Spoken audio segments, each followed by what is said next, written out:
Edhe njësia administrative e Daqit është përfshirë nga përmbytjet e ditëve të fundit. Në fshatin Pentar, sipërfaqet e konsiderueshme toke bujqësore janë nën ujë, ndërsa rruga që lidh këtë fshat me Vilipojën ka prezencë uji dhe kalimi bëhet vetëm me makina të larta. Banorët thonë se janë shkaktuar dëme në bujqësi dhe kanë pamundur lëvizjen e baktive. Për zotin situata shumë e keqe. Na kena da blektori, s'kena kujqojmë, kullotat janë, shifisi janë krejt në ujë. Alle nuk po zgjidhet ky problem se.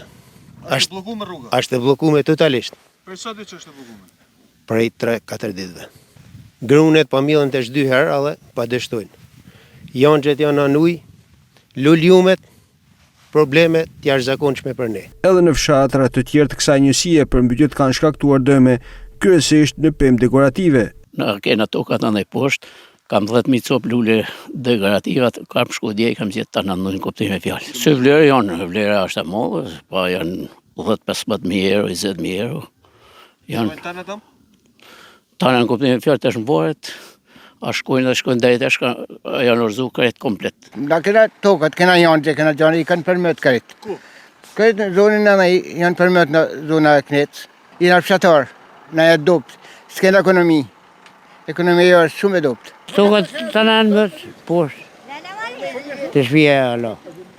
Bo. Pjallën të janë. Dalimi rreshjeve dhe ulja prureve nga hidrocentralet pritet të përmirësojë situatën nga përmbytjet në këtë njësi administrative.